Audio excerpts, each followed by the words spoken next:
Hey, my name is Micah Mills. Small groups are going this week, so contact Eric or Ben for more details! Good idea. Nope. Hey, this is Benjamin Hofling with the announcements for Generation Auburn this week. So here you go. First announcement. Next week is our semester finale. We're going to have an Easter service, and you need to make sure you come. It's going to be pretty awesome, I'm telling you. No wisdom. Welcome to Auburn University, home to the Heisman Trophy winner and national championship football team, home to many of the nation's next greatest doctors, athletes, world peacemakers, Forbes' richest people in the world, Fortune 500 company owners, and leadership of this generation. We have air-conditioned dorms, dining halls, cable TV, a roof under our head, and nationally recognized professors. We are ranked amongst some of the greatest national public universities and top in the SEC.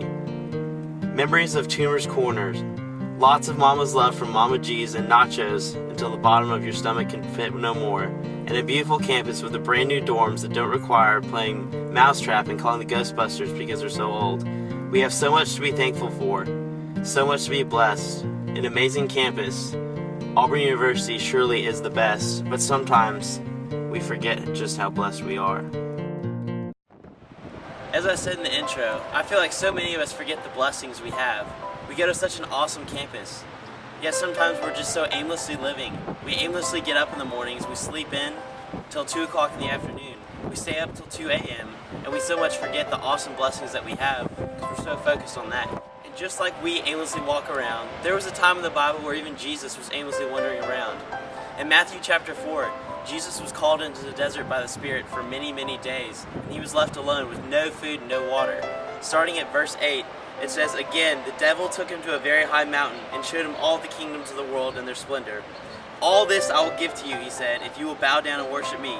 Jesus said to him, "Away from me, Satan, for it is written, worship the Lord your God and serve him only." And how I feel like that's applicable to us is, as you see, Satan came to Jesus. He tempted him in his most weakest point in his life and showed him all the kingdoms of the world. He took him up into a high place, much as like as we are now, as you can see over all of the campus, and you feel like if Satan said, "You can have all of this if you worship me." And while I feel like, maybe some of us aren't tempted by those things of the worldly, of having buildings to ourselves, because I know I'm not tempted like that, that's very metaphorical for anything, whether that be a relationship in your life, a new car, lots of money. But see, the thing that you have to understand is Jesus was destined to inherit all of the world. We know that for a fact, because Jesus will win in the end. As Christians, we're going to win in the end and rule the whole world. But the fact that he was able to wait and know that God was going to come through for him, and he wasn't going to give in now to get the instant gratification of what he wanted now, was something special, was something that we have to look for in our own life. So my challenge for you is this week: are you willing to wait for God's timing in a relationship, in a financial difficulty, in grades in class? Or are you willing to, just cut the corners?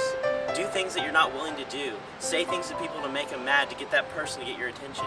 So that's my challenge for you this week. Are you going to hold fast to what God has for you? Are you going to believe that God makes everything beautiful in his own timing? Or are you going to cut the corners? The message is very simple, because Jesus, his name was above all other names, because he was able to come on earth. He was able to be on the cross. He was able to suffer through it all and not give in to his humanly desires to get off the cross. Because, as he was up on the cross, he was praying for the very people that was doing those things to him. But he just stood there and he was patient. So I hope that you come and join us this next week, starting April 19th as our last sermon of this whole semester. And it's going to be something special. It's going to be a finale. It's going to be about Easter. It's going to be the greatest thing you've ever seen. So I really hope you join us. April 19th, 8 p.m., farmhouse on the basketball courts. And actually, if you come at 7:30, we're going to be doing an Easter egg hunt on the rugby fields, which is right across farmhouse. I hope you're there. I hope you don't miss it. God bless you. Have a great day.